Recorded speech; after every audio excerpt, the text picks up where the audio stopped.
Nakikita niyo yung bahay na nasa likod ko. Ang ganda no, labas pa lang ang ganda na. Hindi sa amin yan.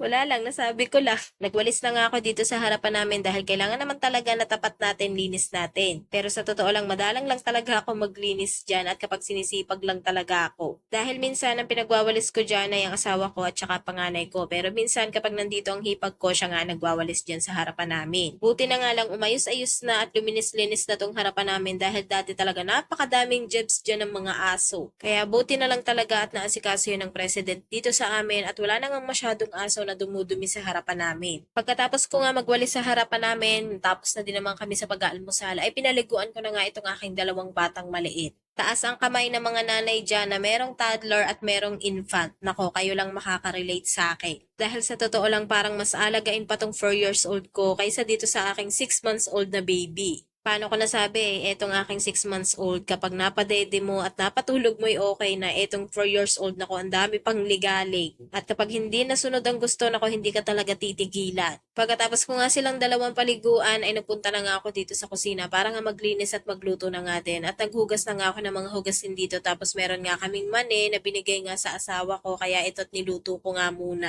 Hindi ko nga alam kung ilang kilo yan, pero naubos din naman namin eh. Naubos din naman sa pag-utik-utik habang nanonood ng TV, kumakain ng nilagang mani. Kaysa naman bibili pa sa tindahan, ako nabibitin talaga ako kapag bumibili kami sa tindahan tapos ang mahal na ng isang balot. Kaya salamat talaga sa nagbigay ng mani na yan sa asawa ko. Hindi ko nga lang alam kung sino pero sabi niya nga ay customer nga daw namin na nagbigay sa kanya. Tapos eto, 6:00 na nga to ng gabi, nakapagsaing na naman ako at sabi nga ng asawa ko ay bibili na lang daw siya ng lutong ulam. Kaya tiniklop ko na nga itong mga tiklupin ko dito habang nanonood ng TV at nanonood nga lang sa akin itong aking batang maliit. Habang nagtitiklop nga ako, inaaliw-aliw ko nga siya dyan dahil gusto na namang magpakarga. Ganyan lang naman ang trabaho ng batang maliit na yan. Minsan gusto magpakarga, gustong dumede, maya-maya matutulog, tapos ayun, okay na. Pagkatapos ko nga magtiklop ng mga tiklupin, maya-maya lang dumating na ang asawa ko kaya kumain na kami ng hapunan at pagkatapos namin kumain ng hapunan ay naglinis nga muna ako dito sa salas at nagpalit ng mga sofa cover. Hindi ko na nga matandaan kung kailan ako huling nagpalit ng sofa cover tapos eto nga't naisipan ko na nga ulit palitan dahil madumi na nga din. Tapos eto nga't dagdag na naman to sa labahin ko. Pagkatapos ko magpalit ng mga sofa cover ay nagwalis naman ako. Pinapasok ko nga muna sa kwarto ang mga bata para nga makapaglinis ako ng maayos dito sa salas.